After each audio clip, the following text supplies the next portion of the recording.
আসসালামু আলাইকুম। শিশুদের খিঁচুনি রোগের জন্য কোন চিকিৎসকের পরামর্শ নেবেন? সাধারণত শিশুদের খিঁচুনি একটি কমন রোগ। খিঁচুনির কারণে শিশুদের ঝাঁকুনি হয়। ঝাঁকুনি হয়ে শিশুরা অনেক সময় দেখা যাচ্ছে মুখ দিয়ে ফেনা ওঠে, কোনো সাইড দুর্বল হয়ে যায়, অজ্ঞান হয়ে যায়।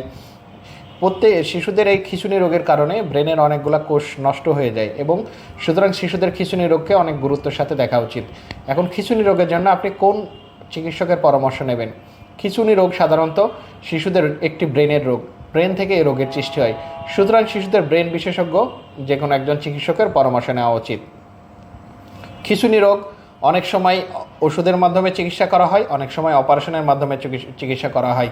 সুতরাং খিঁচুনি রোগ কোনটা অপারেশনের মাধ্যমে চিকিৎসা করতে হবে, কোনটা ওষুধের মাধ্যমে চিকিৎসা করতে হবে, এটা জানা অতি গুরুত্বপূর্ণ।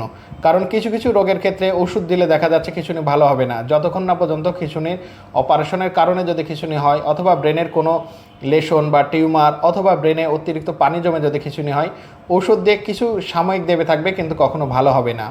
আবার কিছু কিছু রোগ দেখা যাচ্ছে এমনি ব্রেনের কোনো একটা ক্ষতর কারণে খিঁচুনি হচ্ছে, যেটার জন্য শুধু ওষুধই প্রযোজ্য, অপারেশন লাগে না।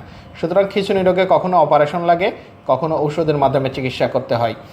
সুতরাং খিঁচুনি যেহেতু ব্রেন থেকে আসে, সুতরাং ব্রেনের একজন চিকিৎসক যে শিশুদের অপারেশনও, ব্রেনের অপারেশনও করতে পারে, ঔষধও দিতে পারে, এমনই চিকিৎসকই খিঁচুনি রোগের জন্য আদর্শ চিকিৎসক বা সঠিক চিকিৎসক বলে ধরে নেওয়া হয়। একজন পেডিয়াট্রিক নিউরোসার্জন শিশুদের ব্রেন, নার্ভ ও স্পাইন নিয়ে কাজ করে। সুতরাং আপনার বাচ্চার যদি খিঁচুনি হয়, আপনি কাল বিলম্ব না করে একজন পেডিয়াট্রিক নিউরোসার্জনের পরামর্শ নিন।